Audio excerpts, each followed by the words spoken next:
Mari kita sejenak merenungkan sebuah konsep yang menarik, yaitu tentang Gono Gini pendidikan nonformal dan informal, atau yang biasa kita kenal dengan sebutan PNFI. Jika kita menengok sejarah dari masa ke masa, PNFI mungkin bermula dari langkah sederhana. Misalnya untuk memberantas buta aksara di pelosok negeri, atau sekadar kursus keterampilan dasar. Namun lihatlah hari ini, wajah pendidikan luar sekolah telah bertransformasi dengan sangat luar biasa. Program layanan PNFI kini ibarat harta Gono Gini yang bertebaran, menyebar, dan diadopsi oleh hampir seluruh lini pemerintahan. Semangat pemberdayaan PNFI tidak lagi hanya dimonopoli oleh satu kementerian pendidikan saja. Kita bisa melihat jejak nyata PNFI di Kementerian Ketenagakerjaan melalui program pelatihan vokasi.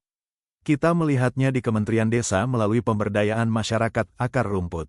Kita juga melihatnya di Kementerian Sosial dan Kementerian Pemberdayaan Perempuan melalui program kecakapan hidup. Semuanya membawa satu genetik filosofis yang sama, yaitu pendidikan sepanjang hayat yang bertujuan memandirikan manusia. Inilah jalan baru PNFI, sebuah dedikasi yang terus hidup, melintas ruang, dan melintas waktu. Kita melangkah ke esensi dasar dari Satuan Pendidikan Nonformal, atau SPNF. Di jantung gerakan ini, terdapat satu prinsip filosofis utama yang tidak boleh kita lupakan, yaitu institusi berbasis komunitas. SPNF bukan lembaga yang dipaksakan dari atas, melainkan lahir dari rahim masyarakat, tumbuh bersama kebutuhan mereka, dan bergerak untuk merangkul potensi lokal yang ada. Untuk menggerakkan roda SPNF dengan kokoh, diperlukan 5 komponen utama yang saling bertautan. Pertama, adanya komunitas binaan sebagai jangkar gerakan. Kedua, peserta didik, warga belajar, atau kelompok sasaran yang menjadi subjek utama perubahan. Keempat, para pendidik, tutor, instruktur, atau narasumber teknis yang mendedikasikan ilmunya di lapangan. Keempat, penyelenggara dan pengelola yang menjaga dapur lembaga tetap berjalan secara manajerial. Dan kelima, adalah para mitra SPNF yang memperluas jangkauan kebermanfaatan di dunia luar. Lalu, bagaimana kita mengukur keberhasilan gerakan SPNF ini? Ada 4 parameter penting yang menjadi kompas penunjuk arah. Parameter tersebut adalah tingginya tingkat partisipasi masyarakat, besarnya dampak nyata terhadap pemberdayaan ekonomi dan sosial, terjaganya mutu serta relevansi program dengan kebutuhan zaman, hingga terwujudnya keberlanjutan atau sustainabilitas program dalam jangka panjang. Semua parameter ini diikat oleh karakteristik unik yang menjadi kepribadian dari SPNF itu sendiri. Karakter ini berorientasi pada kepedulian yang mendalam terhadap masyarakat marginal yang serba kekurangan. Di dalamnya juga ada kemandirian dalam penyelenggaraan, serta semangat kebersamaan untuk maju bersama tanpa ada yang tertinggal. SPNF selalu memastikan adanya kebermaknaan dalam setiap program kegiatan, dan membuka luas pintu kemitraan bagi semua pihak yang ingin berpartisipasi maupun berkontribusi. 2 hal yang menjadi senjatanya adalah fleksibilitas dalam penyelenggaraan program agar adaptif dengan situasi warga, serta profesionalisme yang tinggi dalam pengelolaan lembaga. Karakter ini ditutup dengan komitmen pada transparansi dan akuntabilitas pertanggungjawaban, serta kesadaran untuk melakukan pembaruan secara terus-menerus demi perbaikan yang berkelanjutan. Melalui ekosistem yang utuh inilah, SPNF menjelma menjadi ruang belajar yang tidak hanya mencerdaskan secara kognitif, tetapi juga memiliki jiwa sosial yang kuat. Mari kita bedah lebih dalam mengenai ragam program layanan yang ada di dalam SPNF. Spektrum layanan ini sejatinya sangat luas, sangat menyentuh setiap fase kehidupan manusia dari hulu hingga ke hilir. Kita mulai dari fondasi awal, yaitu layanan PAUD nonformal yang mengasuh anak-anak usia dini. Lalu bergerak ke pendidikan keaksaraan untuk mengikis buta huruf, serta pendidikan kesetaraan yang menjadi jaring pengaman bagi mereka yang membutuhkan kesempatan kedua untuk mendapatkan ijazah dan melanjutkan masa depan. Tidak berhenti di situ, ada pula pendidikan pemberdayaan perempuan yang menguatkan posisi tawar kaum ibu, pendidikan kecakapan hidup, serta pendidikan kepemudaan yang mengasah kepemimpinan generasi muda.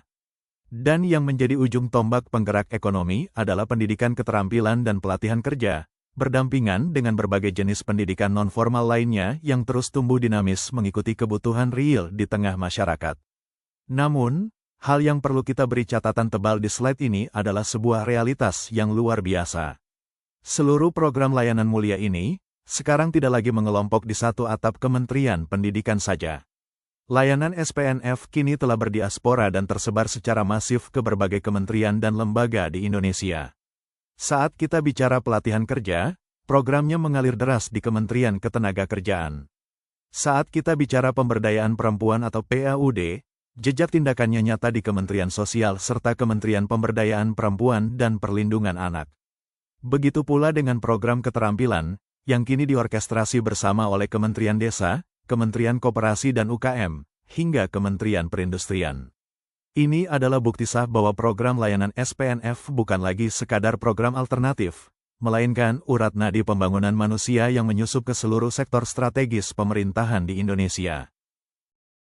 Sekarang, mari kita bedah 3 fungsi agung dari SPNF yang tertuang dalam sistem pendidikan kita.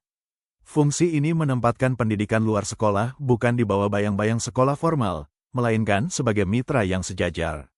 Pertama, sebagai pengganti, bagi mereka yang kehilangan kesempatan di jalur formal karena berbagai keterbatasan, SPNF hadir untuk menyambung kembali harapan mereka. Kedua, sebagai penambah, SPNF memperluas cakrawala berpikir dan menambah keahlian praktis yang belum sempat diajarkan di dalam kelas reguler. Dan ketiga, sebagai pelengkap, layanan ini mengisi ruang-ruang kosong kompetensi, melengkapi apa yang kurang, agar kapasitas diri seorang manusia menjadi utuh dan paripurna. Menariknya, fungsi-fungsi ini sekarang telah berevolusi dan melahirkan gelombang transformasi baru yang sangat luar biasa dalam dunia PNFI hari ini. Pendidikan nonformal tidak lagi dipandang sebelah mata sebagai pilihan kedua bagi mereka yang terpinggirkan. Justru, PNFI kini menjelma menjadi sebuah tren pendidikan alternatif masa depan yang sangat diminati oleh masyarakat modern. Kita bisa melihat wujud transformasi ini dalam berbagai wajah yang sangat kaya dan beragam. Mulai dari maraknya praktik homeschooling bagi keluarga yang menginginkan kurikulum yang fleksibel dan personal. Ada sekolah alam yang mendekatkan anak dengan lingkungan sekitar untuk belajar dari realitas kehidupan.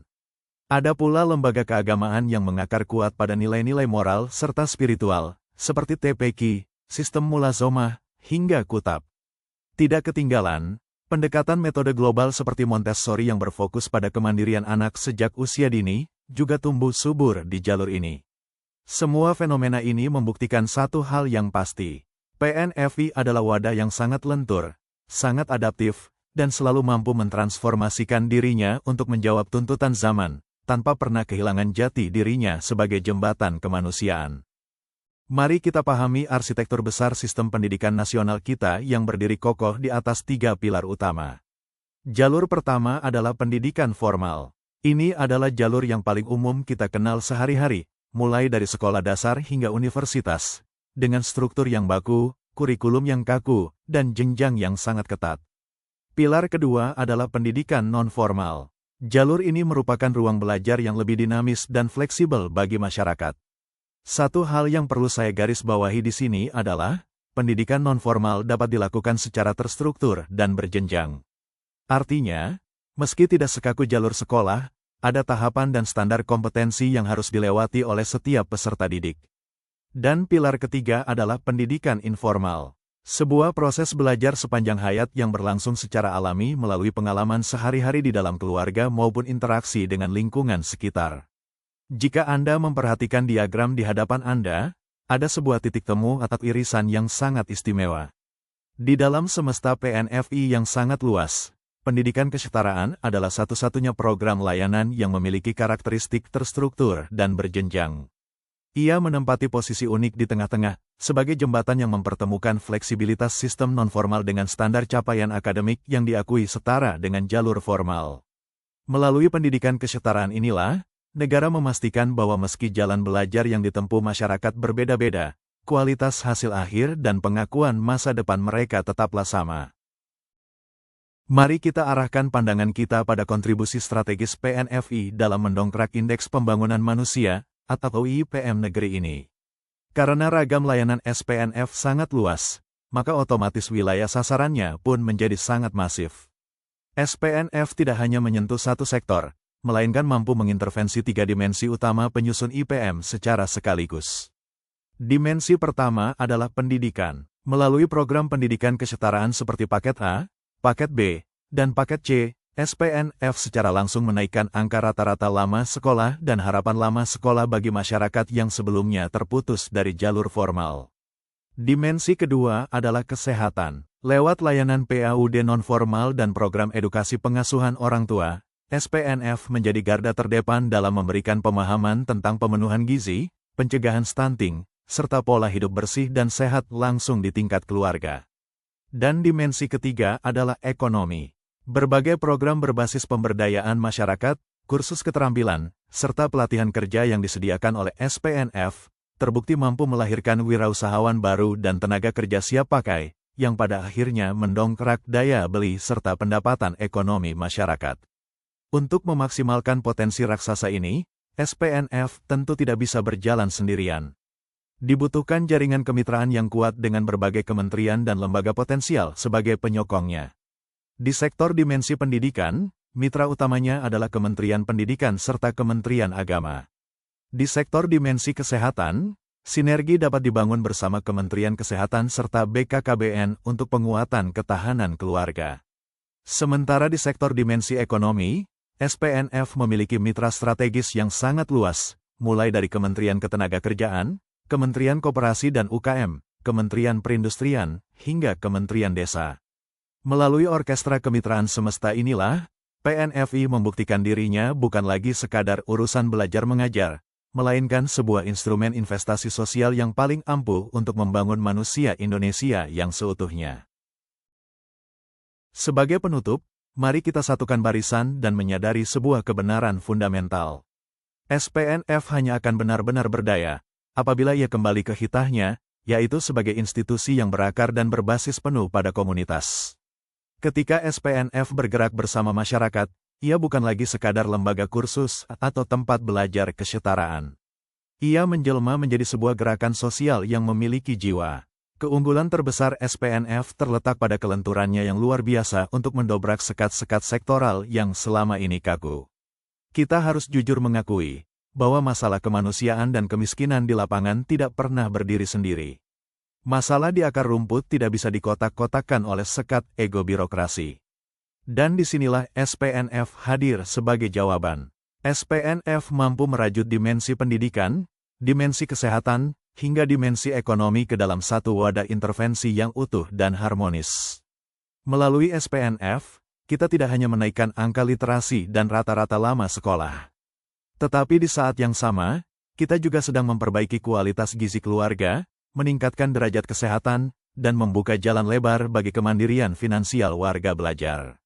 Oleh karena itu, mari kita lepaskan cara pandang lama yang menganggap pendidikan luar sekolah sebagai pilihan kedua semata.